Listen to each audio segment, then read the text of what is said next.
Today I'm going to explain why I believe the Heavy Armour Master feat is a really good option for any strength-based character that uses a heavy armor. So in practice that's the fighter, the paladin, and the ranger in melee range. And in this video I'm going to first start about the why I believe it's really good, and after that we'll move to an Excel file where I will have data to show that in Act 1 it's a really huge impact, and in Act 3, like at the end of the game, it's not a huge impact anymore, but it's not completely irrelevant. It's still a pretty decent buff at the end of the game. So when you have a strength-based character like a fighter, you start with 17 strength with the default statistics, and 17 strength is plus 3 damage and plus 15% chance to hit, because every 2 above 10 is plus 5% chance to hit and plus 1 damage, and you're going to want to get to 20, because 20 is the max that you can get with your feats by increasing your levels. And usually to get to from 17 to 20, easy way is you get to level 4 and you're going to see ability improvement at the top, and you can just like do this, increase your strength from 17 to 19.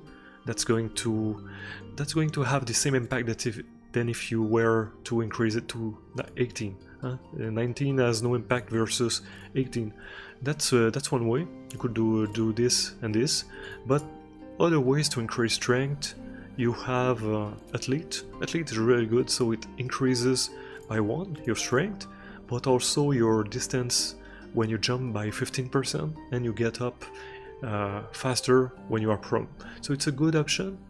Another one is Tavern Brawler, so plus 1 strength, but usually Tavern Brawler will be on characters that don't use heavy armor.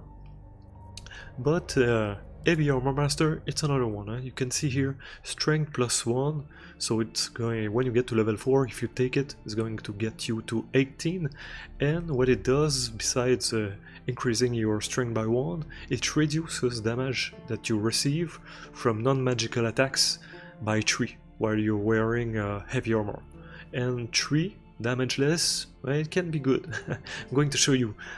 So what I would like you to consider is to, when you get to level 4, to get this as your first feat.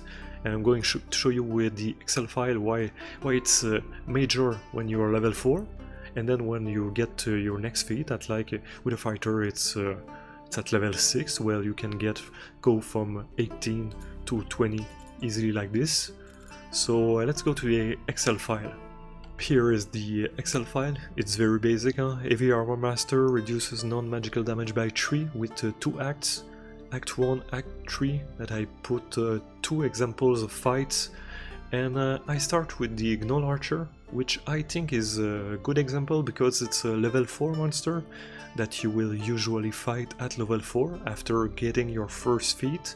So if you normally, Gnoll Archer, he shoots a bow, and it deals an average of 7.5 damage per attack. So it's his bow is a 1d8, and he gets plus 3 damage because of 16 dexterity, so 7.5 damage average.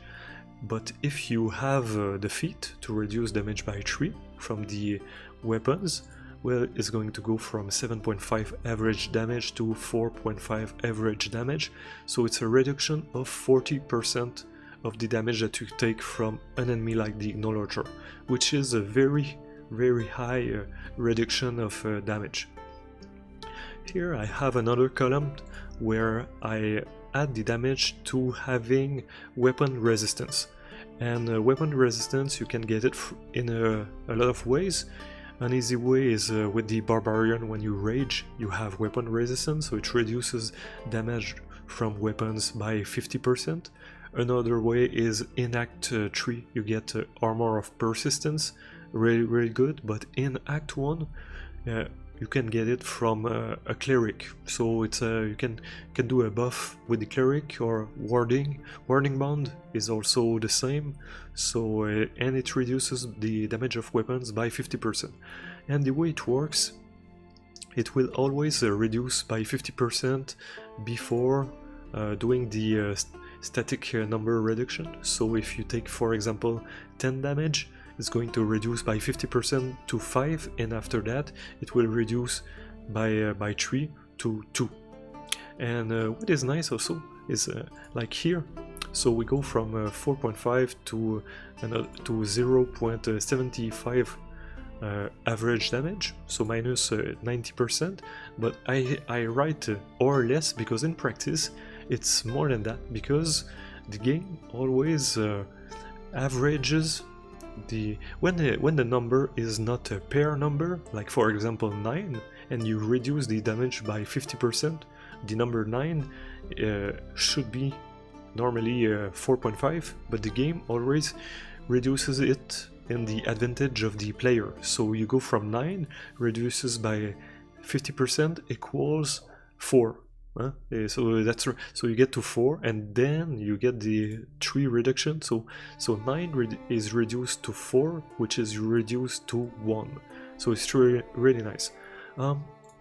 Second example here, I take the what is well, besides Grim, it's probably Bullet that is the highest damage dealing in Act 1, and here it deals 14.5 damage on average, 3d6 plus 4, which is a very high damage in Act 1.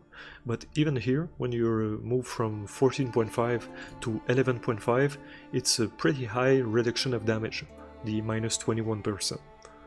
And now I don't have Act 2, because it's just going to be interpolation from here to here. But so we can guess that monsters in Act 2 will be something like a minus 30% damage to something like a minus 15% maybe. And here in Act 3 I took 2 very difficult monsters, just to show that even if we take the hardest monsters in the game, the impact of the damage reduction from Heavy Armour Master is not completely irrelevant. It's pretty low, like with Orin. Orin's probably the highest damage dealing in one hit, so here the average damage from Orin is 42.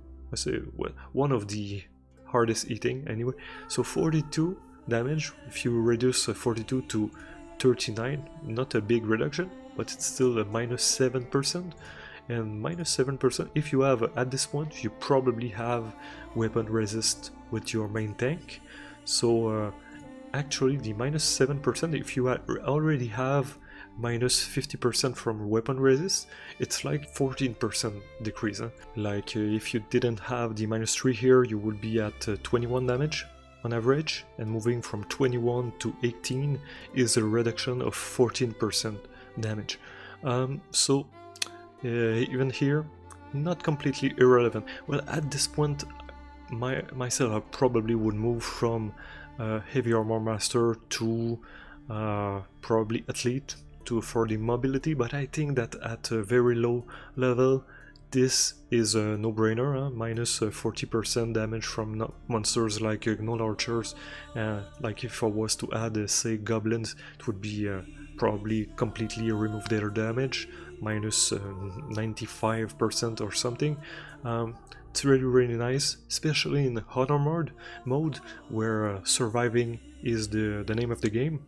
So, and even if we, beside all that, all the damage reduction, well, you still need to increase strength anyway, because you need to increase strength for your chance to hit and your damage dealing.